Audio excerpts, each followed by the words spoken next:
তাইলে যে আল্লাহ আমার চোখ বানাইছেন ওই আল্লাহ কত মায়া, যে আল্লাহ আমার জবান বানাইছেন, যে আল্লাহ আমার হাত পাও বানাইছেন ওই আল্লাহ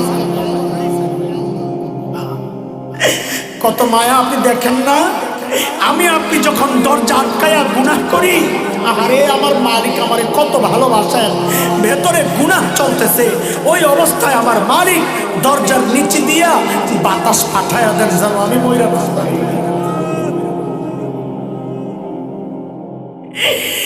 এত মায়া আমার জন্য আমার মালিকের। ওই মালিক আমি আপনি যখন গুনাহ করি তখন ওই মায়ার ডাক দিয়েই ডাকতে থাকেন, কি বইলা, ইয়া আইয়ুহাল ইনসান মা গাররাকা বিরাব্বিকাল কারীম। ওরে বান্দা, ওই কারীম রব যিনি না চাইতে তোরে এত কিছু দিলেন, ওই কারীম রবরে তুই ভুলে গেলি রে কি পাইয়া, কে তোরে ধোকায় ফেলছে? আরে যে চোখ দিয়া তুই ওই সিনেমার নায়ক নায়িকা দেখতেছ, ওই চোখ তো তোর ওই নায়ক নায়িকা দেয় নাই, ওই খেলোয়াড়রা দেয় নাই, ওই চোখ আমি আল্লাহ দিছি, আমি আল্লাহ। তাও না চাইতে যে কান দিয়া তুই গুনাহ শুনতেছ, গান শুনতেছ, আরে ওই কান তো তোর ওই গায়ক গায়িকা দেয় নাই, আমি আল্লাহ দিছি, তাও না চাইতে। আমার দেওয়া নেই, আমার দেওয়া, তুই আমার বিরুদ্ধে নাফরমানি করতেছিস। আমি আপনি যখন গুনাহ করি আমার মালিক ওইভাবে ডাকতে থাকে, আরে ভাই দুনিয়ায় আমার বাচ্চার সামনে আমি গুনাহ করতে চাই না, শরম লাগে। আমার মায়ের সামনে গুনাহ করতে চাই না, শরম লাগে। শ্বশুর শাশুড়ি নেতা মুরব্বী ওস্তাদের সামনে গুনাহ করতে চাই না, আমার লজ্জা লাগে। আয় আমার মালিকের দাম বুঝি তোমার কাছে তোমার বাচ্চার চেয়ে কম হয়ে গেছে? আমার মালিক বলেন আমি তাকায় আছি, তোমার পরোয়া নাই, তুমি গুনাহ করতেছো। আমার মালিকের দাম বুঝি তোমার কাছে তোমার বাবা মার চেয়ে কমে গেছে? বাবা মা তাকায় থাকলে গুনাহ করো না। আর আমার মালিক বলেন আমি খালি তাকায় রই নাই, আমি তোরে ডাকতেছি। কেমনি গুনাহ চলে,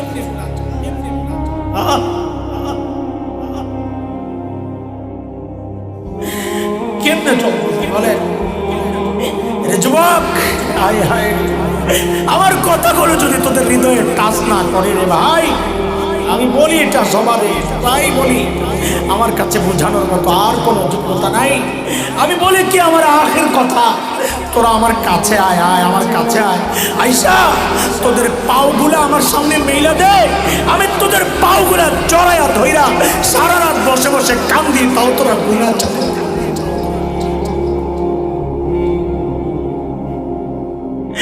আরে গুনাহওয়ালা চোখগুলা নিয়ে মালিকের সামনে কেমনে দাঁড়াবেন বলেন? এই গুনাহওয়ালা হাত পাও নিয়ে মালিকের সামনে কেমনে দাঁড়াবেন বলেন? যখন এই গুনাহওয়ালা হাত পাও গুলা আমার বিরুদ্ধে আমার মালিকের কাছে সাক্ষী দিবে, আল্লাহ আমি গুনাহ করছি, আমি সাক্ষী, চোখ সাক্ষী দিবে, কান সাক্ষী দিবে, তখন চিৎকার চেঁচামেচির কোনো লাভ নাই। কান্না লাগে এখন কয়ে নাও, তখন কানলে লাভ হবে না। 70 গজ লম্বা শেকল দিয়া পেঁচাইয়া জাহান্নামে ফালানো হবে। আব্দুল্লাহ ইবনে আব্বাস রাদিয়াল্লাহু আনহুমা বলেন, ওই 70 গজ লম্বা শেকল দিয়া কেমনে পেঁচাবে? হযরত আব্দুল্লাহ ইবনে আব্বাস বলেন, শেকলের এক মাথা নাকের ছিদ্র দিয়া ঢুকাইয়া পায়খানার রাস্তা দিয়া বের করে।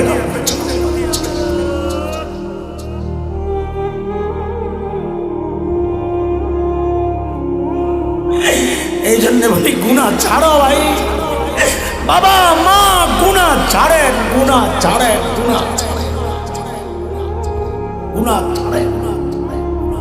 দুনিয়ার বিপদ আসে গুনার কারণে, আখিরাতের বিপদ আসবে গুনার কারণে। দুনিয়ার বিপদ থেকে বাঁচতে হইলেও তাকওয়া, আখিরাতের বিপদ থেকে বাঁচতে হইলেও তাকওয়া দরকার।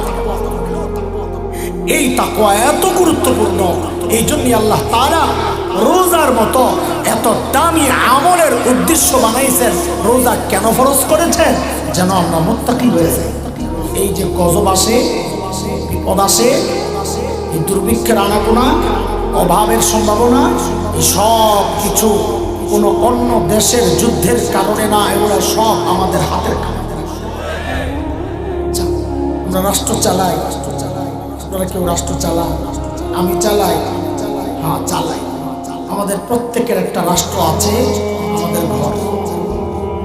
এই ঘরের প্রধানমন্ত্রী, প্রেসিডেন্ট আমি, আমার বউ, পরিকল্পনা মন্ত্রী, খাদ্যমন্ত্রী, যত মন্ত্রণালয় আছে সব দিয়ে দিয়েন, খালি প্রেসিডেন্ট আর প্রধানমন্ত্রীর দায়িত্ব দিয়ে তাইলে মুসিবত আছে।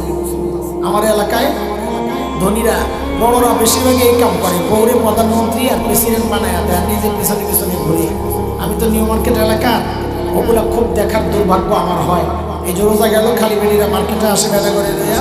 আমার মসজিদের বাসার থেকে আসার সময় দৃশ্য দেখতে দেখতে আমি বড় হয়েছি। ই বেডির সামনে হন হন করে হাঁটে, বেটা পিছনে, এই বগলের তলে এক ব্যাগ, এই বগলের তলে একটা, দুই হাতে দুইটা, পোলাটারও ধরে রাখছে। বেডির সামনে সামনে চলে, পিছন দিয়ে একটা জিন্দা ঠেলা গাড়ি চলতেছে। কোন ঠেলা গাড়ি? কথা কয় না। কোন ঠেলা গাড়ি? কেন হয়েছে এটা? ওই যে প্রেসিডেন্ট বানাইয়া দিছে আল্লাহ তাআলা। আর রিজালু কাওয়ামুনা আলান নিসা, কোরআনের বিধান। পরিবার চালাবে, সংসার চালাবে পুরুষরা। এটা মেয়েদেরকে ছোট করা না, অবমূল্যায়ন করা না। এক একজনের কাজ এক একটা, একজনের কাজ আরেকজনের করতে গেলেই গন্ডগোল লাগে। যার যার দায়িত্ব সে আদায় করতে, বুঝে আসছে না কথা? তো এই জন্য তাকওয়ার একটা লাভ হচ্ছে আপনি মুত্তাকি হয়ে যান। বলছিলাম আমরা তো রাষ্ট্র চালাই না, কিন্তু আমাদের ঘর আমার রাষ্ট্র। আমি যদি আমার ঘরটাকে গুণামুক্ত রাখতে পারি, গোটা দুনিয়া অভাবে আক্রান্ত হইল, ইনশাআল্লাহ আমার ঘর অভাবে আক্রান্ত হবে না। কারণ আল্লাহ আমার জন্য ওয়াদা করেছেন, বান্দা আমি তোর জন্যে আসমান আর জমিনের বরকতের দরজা খুলে দেব। আর গুণা ইনশাআল্লাহ, ইনশাআল্লাহ।